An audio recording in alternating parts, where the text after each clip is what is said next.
Programang ito ay rated SPG. Striktong patnubay at gabay ng magulang ang kailangan. Maaaring may masiselang tema, lengguwahe, karahasan, sexual, horror o droga na hindi angkop sa mga bata.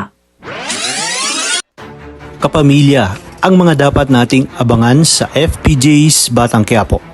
Ngayong natalo ni Tanggol si Pablo, ay alam na nga niya ang mangyayari na baka may gawing hindi maganda si Pablo dahil sa sunod-sunod na pagkatalo nito at nalagasan ito ng milyones. Hindi nga nagkamali si Tanggol dahil agad siyang tinutukan ni Pablo ng baril at sinabing dinaya siya nito.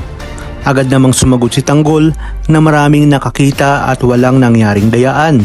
Isa pa umano, si Pablo mismo ang nagsabi na itataya niya ang 6.4 million para sa kanilang laban. Kaya naman dapat umano tumanggap na ito ng kanyang pagkatalo. Gayunpaman, nagpasalamat pa rin si Tanggol dahil malaking tulong umano ito para matulungan niya ang kanyang mga kaibigang makalaya. Ngunit dahil may ugali si Pablo na ayaw niyang malalamangan siya at hindi tumatanggap ng pagkatalo, kung hindi pa nga nagsalita si Bubbles ay hindi pa nga ito maaawat.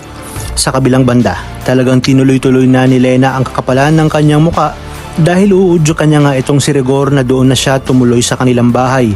Ngayong lumayas na umano si Marites, magiging dahilan niya pa ang kanyang batang dinadala, kaya naman sinabi ni Rigor na pananagutan niya ito at isinama niya na nga si Lena sa kanilang bahay na siyang ikinagulat ng mga taong naroroon at ni Camille.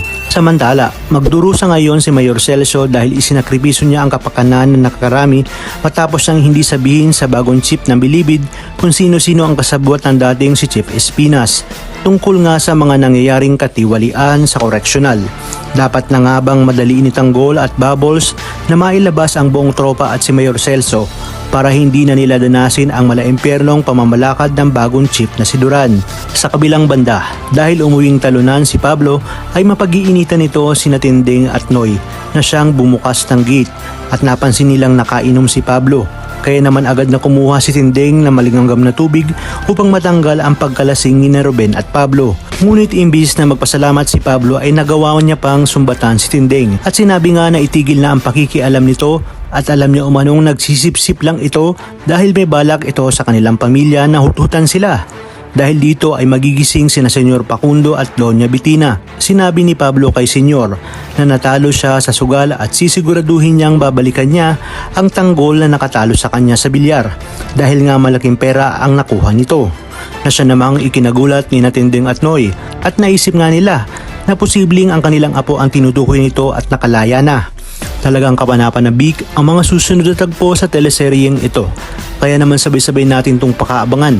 At kung bago ka pa lamang sa akin channel, sana'y huwag kalimutang mag-like at subscribe. Pindutin ang notification bell para updated kayo palagi. Maraming salamat sa inyong panonood at hanggang sa muli, kapamilya.